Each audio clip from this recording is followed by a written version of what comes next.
Rogers, thank you so much for being on the podcast today. My pleasure, Luke. I've been really looking forward to this. Glad we connected and nothing just happens, right? Yeah, I really believe that too. I met Roger. Well, we didn't meet officially. Rogers was leading a conversation with Lisa Ong, who was also on the podcast at a coaching meeting here in the North Texas area. And I just loved your energy, Rogers. I was so excited that you accepted my invitation to be on the podcast today. Oh, absolutely. A blessing and an opportunity. It's all about connection. We are each an important part of the fabric of life. And Mm, when you really understand that, these are blessings that you latch on to and ride mm, and enjoy it. And it makes life worth living. It really mm. does. I like to start every podcast interview by asking guests, as a kid, what did you want to be when you grew up? Great question. I wanted to be a race car driver, right? Ah. Race car driver. And my dad's like, okay, so you may want to rethink that. Military kid, lived all over Mm. the world, but I really wanted to be, when I got into seventh grade, my first job, got paid $1 an hour, thought I had hit the lotto to be a tutor. School was easy for me. It Mm. was easy to translate what we were learning, and I was headed down that road. Now, funny enough, I just didn't like the way teachers lived. Mm. And when you're a kid and you see certain things, you have that mentality. Well, I got into college, I still had it. And I wound up becoming a corporate trainer, a teacher in corporate America. So Mm. never got away from it because I was able to, in different formats, take what was being presented and meet each individual person at their learning level. It connected, continues to connect today. The job I have today in cybersecurity still allows me to do that. And coaching is an extension of that. The employer that I work for, they're very supportive of my coaching practice. And I use those same skills when I'm talking to people. It's all about connection. It's all about one step to the right or one step to the left to Mm. see the exact same information, but just get a different view and Mm. see how you react or respond. Mm. Well, I would love to dive in a little bit more to your story growing up because I grew up in the Dallas area my whole life. I didn't ever, and I haven't still lived anywhere else. I've had the opportunity to travel now, and my husband lived in a lot of different countries growing up as well. And so I find it so fascinating to hear about other people's experiences living in different places. Can you share a little bit more about that? I'm the son of an Army veteran Mm. and I'm the father of an Army veteran. And so I moved every 3 years till I was 18. And my kids, my wife as well, been married a long time and she came from the same kind of environment. So our grown kids, when we were taking my vacation, we actually took them to Cancun many years ago. And we were sitting on the side of the pool. My son turns to me and says, "This is fabulous, Dad." Um, How old was he? 14. Oh. 14. And he says, "Mom was born in Germany. When are you taking us there?" And so he joins the Air Force. He gets stationed in Ramstein. Gets in a car and drives over to the town where my wife was born. He calls while he's there. So you cheated us when we were kids. You didn't take us anywhere. I'm standing outside of where mom grew up, and Dad, Mm, it's unreal. But he says, mm, now I get it. Moving around, seeing the different places, all over journey, visiting the death camps as a kid. I spent more time on a bus traveling than in a classroom internationally as a kid, learning about mm, the different cultures. And then in the States, Fort Hood in Texas, mm, Fort Sill, Fort Campbell, those kind of things help your perspective. And I think it may have been Diane Whiting, one of our peers. She said, who you are is how you coach. mm, And so that's translated also into the different experiences I've had and the impact it's made on me and the clarity that it helps when I'm talking to people to be able mm, to see different views to the mm, right or to the left and bring that to mm. the table. How else do you think it's shaped you? Well, for me, it's really simple. I mean, I can go to any state in the union and I know somebody. I grew up, a lot of people don't realize, for instance, Shaquille O'Neal, basketball player, he was an Army brat. Interesting. I And didn't know that. a lot of the old players, Dominic Wilkins, my brother played basketball with Dominic, he and Gerald, they were Army brats. and a lot of professional Kobe football too, isn't athletes. it Yep, Kobe's dad yep, stationed in Italy? yep. So all brats, and it's a Mm, huge family. They're mm, everywhere, and that culture. I'm living here in the North Texas area now, so a lot of those people they live here in North Texas. I've reconnected with them, and we laugh. We're like, we didn't go to high school. We went to college when we were kids because of the size. mm, But those relationships, I mean, literally, they're everywhere, and that's a big part of my life still today. Makes it mm, easy to get to know people, to observe, and to find your place. mm. And I can sense that connection is a value for you. Big, big. I think one of the things I get asked all the time, was it really hard moving around? Mm, For about 30 days once you moved. And then it was like mm, on to the next big thing, mm, right? It creates this, in my head, this inclusion of environment that I belong, period. Wherever my feet land, I'm mm, in. I don't have to mm, work at it. It's that assimilation that just happens because of the environment. mm. And you're to enjoy it because when you're a kid, it's not like you got choices, right? It's like, Dad, I don't like this place. Can we move? It's like, no, that's not how it works. Mm, mm. So there's an element of acceptance of like, Oh, without question. mm, Without question. It's a given. A lot of kids said that, well, we talk now as grown-ups, and they said, I struggle. But that's because I didn't understand, or let me back up. I didn't want to understand. mm. My lips were tight because we moved in the first place. Yeah, so when you say acceptance, they never came to that. And some just didn't. They Mm, refused to, but they look back now and they're like, wow, I miss so much. mm. To give you a sense of that, so one of my good friends, we were talking. He says, "So did you ever tell your dad you got in trouble?" And my son overheard him say, "Trouble? You?" I was 40 with when my daughter was 16. When I Mm. told my dad, I kind of got picked up. He said, "What do you mean, kinda?" I got picked up riding a mini bike in a restricted area, and they couldn't find him, so they took me to the stockade. And he's like, "You're What? lying. You're lying. No." I said, "Yeah, but they found your CO. He came and got me." He said, "Son, I think we're gonna see a human sacrifice today." And I'm like, "Oh, no." So he loads me in his Jeep, the little private's driving. I'm sitting in the back. I'm thinking, Dad's gonna kill me. And he turns to me and he says, "I'll tell you what, I'm gonna give you a reprieve. Why don't you Mm, show up here at 6 o'clock on Saturday?" mm. I'm like, "In the morning?" He's like, "Yes, I don't care how you get here, be here." So I arrive, I get on my bicycle, I lied and told my dad I got a job, working in one of the mess halls, making $6 an hour. I ride my bike 7 miles. Wow. I left the house at 5 because I needed to be there. I was hooking because when they said 6, they meant 59, 59. Mm. I get there. He's standing there, looks at me. There's a line of Jeeps from here to Oklahoma City. He says, "I want them all washed, dried, and moved." And I'm thinking, Mm. first of all, I don't even know how to drive. He says, "You're going to learn today." Handed me a bucket, a water hose, and left. Showed back up Mm. at noon, said, "We're done." Yeah, 40 Wow. years before I told Dad, yeah, that was my Wow. punishment. He said, "I thought you got a job." I'm like, "Yeah, I lied." But it stayed with me, right? And so I'm Wow. like, yeah, those are the kinds of, and my friend was dying laughing. He said, "Dude, I still haven't told Dad I got," because he was with me. He said, "I still haven't told him." I'm like, wow. But that's who we are. And Mm. I've been friends with Richard Oyella for since I was 14. It's been a real blessing, the journey with him. And we share that, and our grown kids share that story. And they laugh at us because y'all were bad. Well, you mentioned belonging and that you can belong in any situation. You've learned to plug into wherever you are and have that sense of belonging.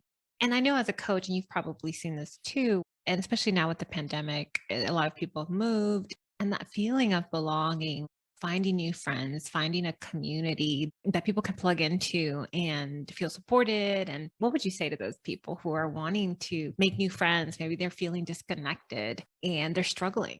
Sometimes I listen to conversations. I'm a Sweetwater fan here in Texas. There's one over here in the Little Elm area. And so I go in there and drink coffee and I'll sit and listen and just people watch.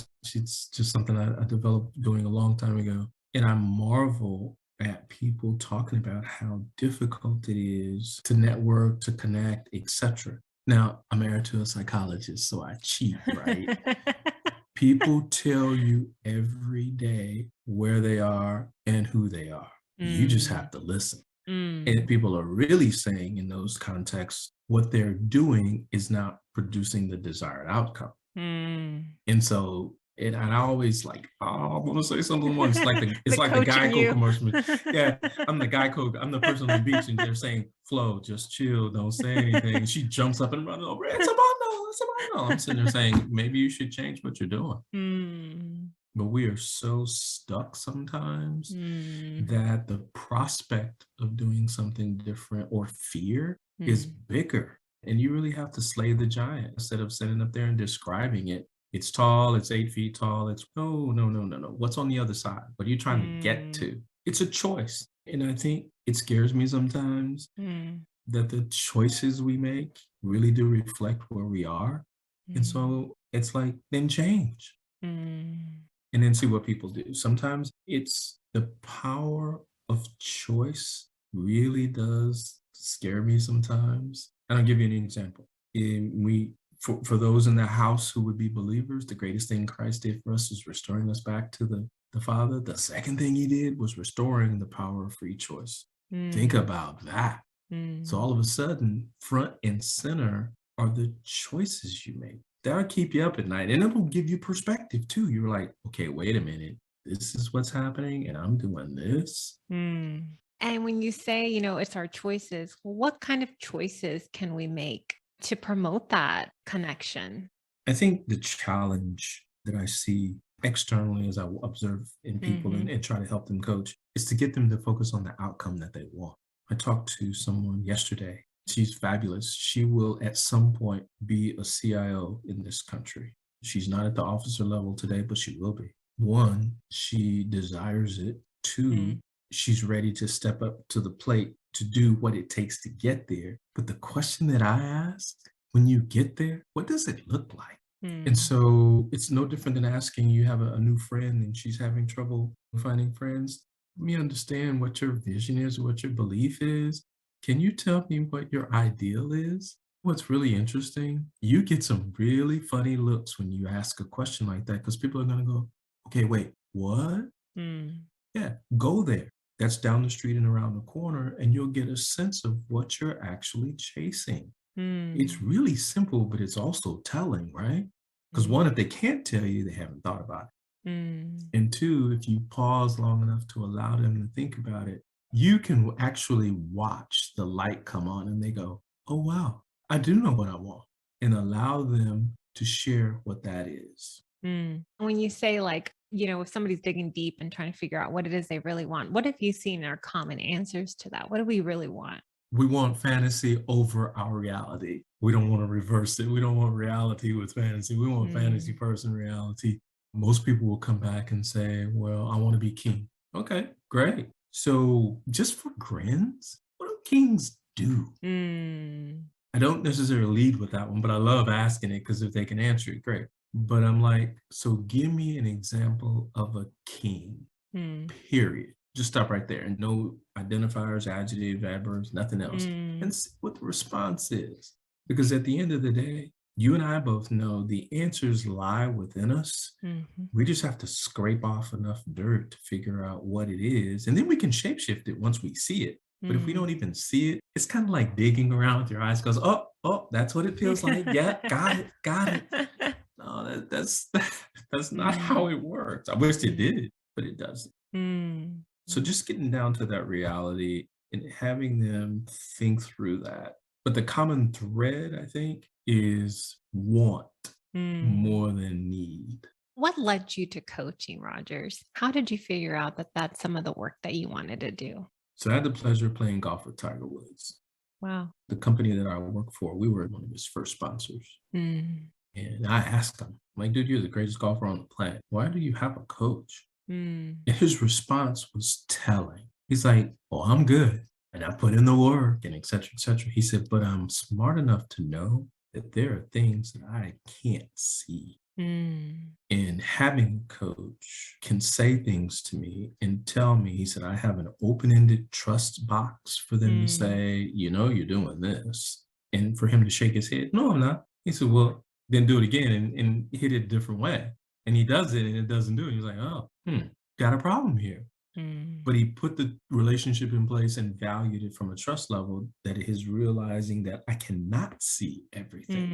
And Mm. that's what a coach does. And then they reflect back to him what they're seeing, and he gets a choice. Yeah, that's me. Or nope, that's not me. But Mm. again, he's smart enough to know the difference. And that's what I try to tell my coaching clients. I want them to develop and be able to know the difference. First, come to the realization you don't have to know everything, but you do.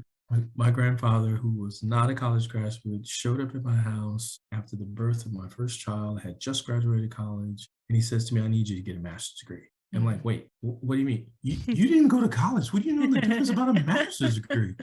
He says, listen, I know this. If you get a master's degree, it moves you from pile A to pile B in the discussion. And I need Mm. you to have options. Mm. Like, wow, man. I walked away from that conversation after he left, since shared that with my brothers. And I shake my head like, this guy, he really knew. And so Mm. I want my clients to have options. I want to work with people who are lost and know it. Mm. I don't want to work with anybody who's lost and don't know. But if they're lost Mm. and know it, we're halfway there. Mm. The reality is right in front of them. They just need guidance and someone to truthfully and authentically reflect, is this you? Is that you? Mm. They say yes or they say no, they can make adjustments. And that trust factor is built on the fact that I'm just going to share with you what I see and play it Mm. back to you. You get the Mm. choice to say, or, and that's what led me to coaching. Is I was good at it as a kid, I just didn't know it. But today I help people embrace the reality. I want to be king. Okay, so tell me what a king does, right? If you see yourself, then let's do a year down the road. You're now the king. What are you doing? All of a sudden, things that Mm. come out, they're like, oh, those are the things that kings do. So just that little tweak, right? Again, one step to the right or to the left. Somebody may take one step to the right and realize that they walked 6 miles. I'm like, oh my God, that's not what I want to do. That's the goal of coaching, is giving an additional view and letting them decide, is this my reality? And if it is, let's keep going. And if it's not, let's make a different change. Let's take a different perspective. That was really powerful. And I love that you shared that story with Tiger Woods. Was that the kind of like the moment that you realized I want to do this for people? I'm standing there and I'm looking at this guy, the greatest freaking golfer in the world's got a coach. And I'm thinking, so you, and I said this, I said, you really got to trust somebody, dude. You're Mm. at the pinnacle. You have to Mm. humble yourself enough to Mm. hear what somebody has to say to you. And I wonder what that conversation's like. I'd love to Mm. be in the room. He says, no, you don't want to be in the room. Mm. He says, no, you don't want to hear that. And I actually got to hear it at the US Open in Tulsa. He was there and I eyeball and we laughed. I was on the course walking with him, and his coach at the time was with him. I'm like, dude, if your mom was out here, I don't think you'd use that kind of language. He said, my mom's not out here. So He was still working with that same no, coach. he's Oh, different coach. changed. Okay, He's gotcha, changed. gotcha. He's Okay, changed. gotcha. But there was a guy at the time who was actually here in Texas. But yeah, it did. It had a huge impact that somebody at the very top Mm. would listen to someone who probably was a tenth of his or a Mm. hundredth of his Mm. talent. That led me to believe that. And as I thought about conversations that people had, sitting in the room, and I made comments and they turned and looked at me like, and I Mm. realized that was a small connection that they believed what I said. It Mm. had value for them.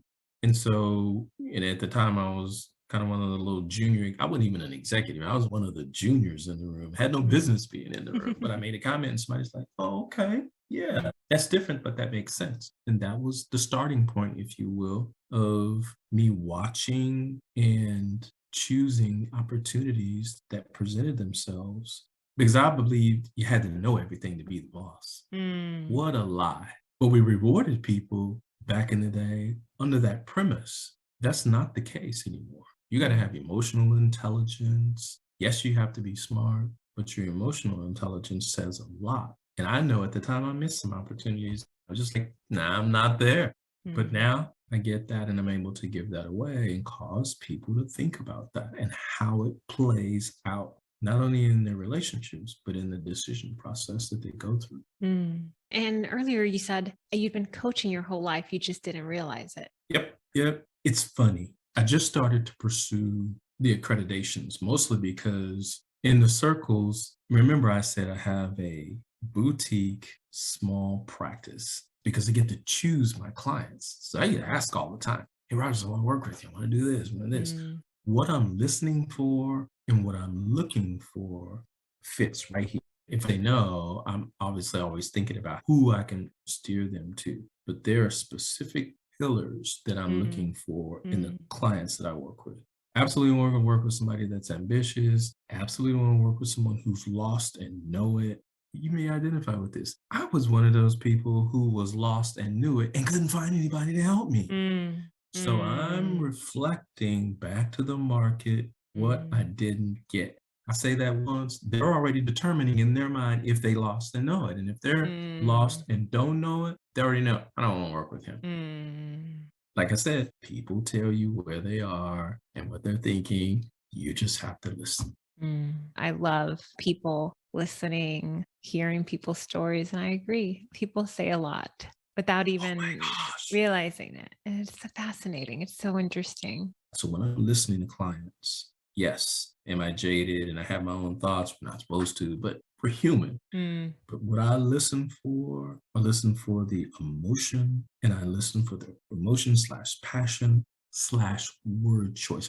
When we're talking to our clients and we have that connection with them, we can be free and Mm. say those kinds of things that cause them to go, you know what, this lady, she can help me. Mm. Nobody's talked to me like that. But you're Mm. free and open enough. And I will tell you, you want to work with those kind of people because they'll do the work.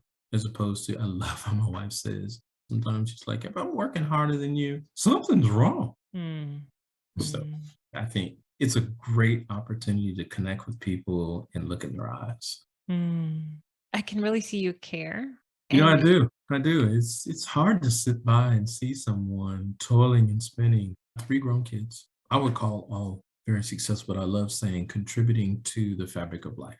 mm. And do they have struggles? If they didn't, I'd be asking them, okay, what are you Mm. doing? Because I'm not Mm. hearing it. And they do. But I love the way that they embrace it, embrace life, and they tackle it and they get in and say, okay, here's my reality. And Mm. I'm like, long it took me to get that. Mm. I'm still chasing it, and you're my offspring, and you got it already. But Mm. that's what we want. That's what I want people to be engaged in. It's like going out and choosing friends. Who wants to go out and choose Pigpen as your best friend? I'm sorry. You got to take a bath, homie, and I'll buy you a towel, but you can't come around here with all that dust on you. I'm going to be honest and truthful in saying that to somebody. But to sit there, some people would say, well, that's being a little judgmental. Acceptance is not agreement. Mm. Heard somebody say that, and I've held on to it. Mm. Acceptance is not agreement. So, yeah, you give them room, but you get to choose. I'm trying to choose wisely. I'm trying to help at the same time because I want that same thing, by the way. You cannot give away what you don't have. Mm. Mm. So, yeah, I'm trying to give it away because I'm that guy standing in line. I want you to tell me the truth. You're in the wrong line. Yeah. Instead of saying, oh, you'll be fine, you get to the front of the line, you look back 38 people later, and you stayed in line because you thought you were in the right place. The person behind me knew I wasn't, ignored me, got out of the line and moved over. And I'm watching them. They get up there, get what they want. I get to the front of the line, I'm like, you're in the wrong line. I'm like, dude, you didn't Mm. say anything. Mm. Tell Mm. me. Tell Mm. me. Please tell me. If someone's listening and is thinking, maybe I've read all the books, but I don't know what I don't see. I'm looking, maybe I do need a coach. How should that person start? Lupe, great question. Mm. I am a big believer in doing the research and figuring out. I'm also a person that believes in fit. I tell people this, you can find a job anywhere. Mm. You don't Mm. want to work everywhere. Mm. So fit is really important. I would say do your research. First of all, figure out what you want and then go and have some conversation. I get interviewed all the time. So I got Mm. referred to you, Rogers. Do you mind if we have a 30-minute conversation? Yes. And let's have it. Because one, If they don't choose me, I know I'm going to say something memorable Mm, that they're probably going to refer me to somebody else. That's mm, why I have a referral practice, because people are going to come through that right there. I mm, already know that. So the opportunity to either help someone or have someone down the line come back, that's why I give it out in the first place. Because if mm, I can't work with them, I bet I know somebody who can work with them. mm. And so I want to have that. Yeah. So if someone's listening and says, well, I don't know where to start, they find a coach, it's not the right fit. You're saying they'll probably get something from that conversation. Without question. Again, nothing just happens. So Mm, so a no is not a no. A no can be a veiled yes. If you're looking for a coach, do your research, think about what's important to you because you want to mm, fit. And I will tell you, the first attribute I'm looking for is trust. I'm talking about, if I have this conversation, are we connected? mm, That's what drives it. Example, you and your husband. He comes to you and says, "Okay, babe, I want to do this, blah, blah, blah, blah, blah." You say no. The look on his face is like, "No, we're doing it." What he missed was the fact of you on the table. What he brought to the table was what he wants to do. He didn't ask you, "What do you think?" He was looking for your validation. mm, That's the kind of mindset and thinking when you're looking at coaches. A lot of people come to the table looking for validation. What they mm, really want is agreement. They want to know mm. that they can be heard and XXX. So it's a funny little story. I can't tell you how many times I've done that with my wife, but I'm telling you, it's really about connection. And we got a lot of clients don't know how to do that. Mm, So I tell them, I'm like, listen, I'm gonna be straight up with you. This is what it takes. If you do that, you're in. If you mm, can't do that, and my intuition will tell me. It took a long time for me to trust it, but I mm, listened for it, kind of like what I talked about in the ICF seminar we were in. I'm looking for a connection. And if that flag comes up, I can tell. Tell by the way you mm, look, what you say, mm, what you don't say, how you look away. I mean, there's mm, so many cues. You're talking about hiring somebody that's going to journey in your life with you. mm. And you're going to know. You're going to know. So I think people have the opportunity. They come to the wall. They say they don't know what they're going to do. But if you go looking, you will find it. Mm. And if someone's listening who's thinking, maybe I should hire a coach, or maybe they're feeling unhappy at work, which is what I see a lot, what do you want to tell that person? What words of encouragement? What do you see? What are your thoughts on that? I was in a job for 10 years. I should have left after year one Mm, and actually went through 4 promotions. And I fought everyone to get it. And I mm, got to the end and I finally left. And I realized, I'm like, man, I should have left after year one. And a friend of mine asked me, he said, why? I said, all of that fighting that I did, mm, I'm not so sure it helped me. Now, did I mm, ascend and make it? Yes. But mm, did it truly, truly help my journey?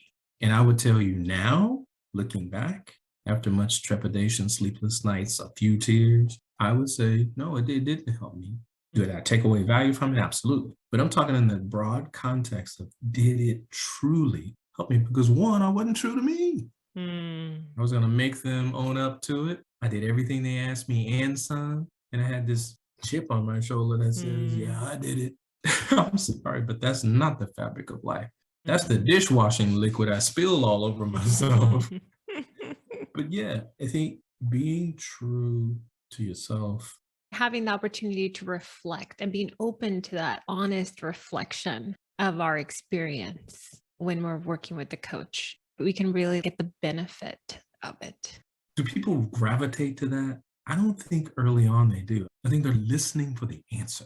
Mm, They're listening for something they haven't heard.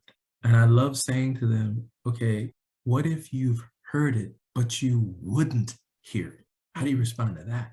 And I get the same look every time. Wait. Say that again. mhm, What if the answer has been played for you by somebody, or even in your head, and you just mm. said, mm-mm, or They weren't wouldn't ready. hear it? They weren't ready. Thank you. I've heard this and I love sharing this. When the student is ready, the teacher appears. So sometimes we're not ready for certain lessons or to look in the mirror and take responsibility or do the things. I was arguing with a guy one time. I'm like, you should have made me director. I should have been director. The other guy couldn't find the bathroom with a roadmap and an escort. He just couldn't get there. They chose him, blah, blah, blah, blah. Mm.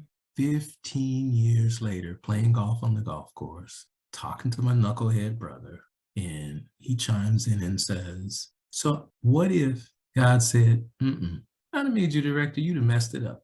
I was even madder. I'm like, what do you mean I would have messed it up? What if the maker said, I am not putting Rogers in that job because that boy would tear that up, blah, blah, blah. But you couldn't tell me that was not the answer because I believed that I was ready. Mm. When I look back now and I'm truly honest and Mm. open with myself, Mm. oh, I'd have jacked it up all right. I'd have jacked it up.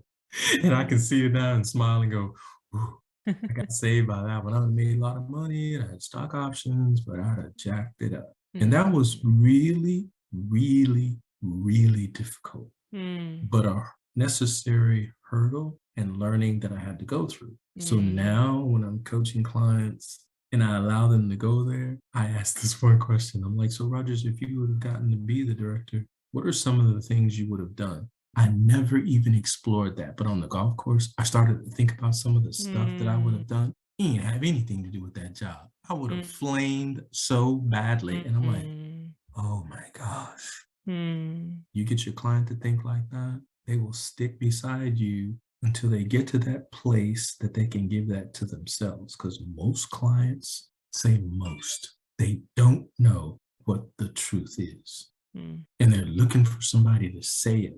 Then you give them room to deal with it. Mm. That takes time. Yeah, for sure. I know in my client conversations a lot, and I know in my experience working with the coach, sometimes we come in with the high level problem, the surface level problem of what we think is the issue. And working with a coach allows us to dig deeper to what the real issue is, the core of what's keeping us from moving forward. So it's a beautiful process. And I imagine that that experience that was so painful at that time of not being promoted to that director allows you to be empathetic and to understand how difficult and challenging that can be, and then dig deep into what is at the core of that. And I think that we see in coaching is that it's never about the other people. It's always about our own journey, Always. our own lessons to be learned. And so I love that you highlighted that. It's such an important lesson for all of us. And that was a lesson that we all need to be reminded of all the Yeah. time. It's not about us. We live like life is about us. But at the end of the day, no, it's not about us. Mm. It's not. It's just not. I marvel at sometimes I'll catch myself saying something or doing something, thinking it's about me. And either I get the blessing of the missus saying, okay, hang on a minute. Let me share with you what you said, which by the way is a trigger because I'm like, all right, hold on, stop, listen really closely. Oh, it must be very Yeah, interesting being married to a psychologist. it's fun. I've been married a long time, married my childhood sweetheart. Actually, we were playmates together in Oh, Germany. oh, is that where you met? I And wanted to ask where you met. yep, we were in Germany with her family, and they stayed a lot longer than we did. Her oldest sister, who I still don't like, she was a babysitter, and we were playmates. And then I lost track of her my junior year. My dad retired. That joker was 41 when he retired from the military. The same age Her my dad? son, my dad. Oh, you're dead. And my son's going to be that age. And then he's been in 12 years now. He's like, Dad, Granny Sarge was 41. Dude, he was young. I'm like, I was in high school. So we sync back up. And I'm like, is that a mad girl? My brother next to me, younger than me, says, oh, yeah, that's her. That's Sheree. And I'm like, okay. And it was on. And she has been a psychologist when we were in high school. We were dating. Kids we didn't even like would come up to her. We want you to adjudicate what's going on here because we know you're going to do it right. I'm like, get away from us. No. And she would say, I got it. They would tell her, she would adjudicate, they'd go their separate ways. That's amazing. Yes. Well, what are your final thoughts as we close our conversation today? I think in our lifetime, coaching, period, life coaching, career coaching is an opportunity for people to step up to the plate and have someone walk alongside them to move them along. This life was not designed for us to be alone, period. To walk alone in just any area of our life. It's just not designed. I don't care. The pandemic exacerbated it a little bit, but it is still within our power of choice. So for people who are looking I'd advocate, they work with somebody that's certified, number one. I think that's Mm, important. But also, number two, I think you got to talk to different people to look for fit. mm, I think the range of what people charge is all over the place. That really should be in the bottom five of your top 10. Because at the end of the day, if they charge you $20 or 20,000, the goal here is, am I going to get to the goal? mm, And that helps to figure out, is that a vehicle I want to participate in? And think about it, it's grown to say exponentially is not even close mm, in the last 10 years, but it works, it's fruitful, and I think it expands your experience exponentially. mm. I'd encourage people to jump in the deep water. You may learn something. Thank you, Rogers. If someone's listening and is thinking, I'm lost and I know it, and I would love to work with Rogers, how can people connect with you? How can people So learn more about you? interestingly enough, so I'm still quote unquote in the working space, and my employer has been hugely supportive of what I do. Because a lot of times we get a lot of executives, they may not do business with us, but they come back to me and say, you know what, I think you can help me. And Mm, so I have this idea that I want to be able to choose my clients and help them. So even if I don't, I'm still going to help them, find mm, someone. But I haven't put up my website primarily because I'm really working to choose. And I'm also a believer, Lupe, you'll understand this because of the book I wrote, that the people that are supposed to find me mm, will. And mm, so people can catch me on LinkedIn, Rogers mm, Turner Jr. They can hit me there. They can hit me on Twitter. Got the handle of Perfect Author. Don't ask me why I chose that, even though I've written one book. Had a bunch of people come to me and try to buy that hashtag. And then here in the Dallas area, Rogers Turner, there's two people with that name, my dad and me. And if people really want something, I will tell you, they will find you. I believe that. I mm. walk that out every day. When I first started saying that, I'm like, boy, do I really believe that? And the more I held on to it, the more it's true. Mm. And it's true. As I listened to you speak at the seminar where you were co leading, I thought, oh, I'd love to have Rogers on the podcast. His energy, it really resonates. And I Googled you while we were still in the meeting and I couldn't find a website. And I thought, oh, I can find him. And so I messaged Lisa. I'm like, Lisa, do you think Rogers would be open to being on the podcast? Yeah, you should message. See, Here's his email. I ended up messaging him on LinkedIn, but yeah, so it's interesting you say that. it's not a marketing ploy. And you Mm. remember 2 meetings ago, actually, she was in our room and I kept saying, please don't ask me, please don't ask me. And she did. And I said it. And she's like, wow. Oh, she asked you what? If people finding me, was it difficult for them? And I said, no, Mm. you did. And so it makes my point. It's not a strategy for everybody. The only reason I'm going to nail up my website so that people can find me that way is primarily because when I retire, then it's something I want to be connected to. But again, if you go looking for what you're looking for, you'll find it. And when people Mm. find me, I already know that they've done the work. Mm. Thank you so much for this conversation. I know it's going to be so helpful for people and it's going to resonate. Thank you. Thank you. You've been so kind and what a blessing. Thank you so much. Thank you, Rogers. Thank Yep. you.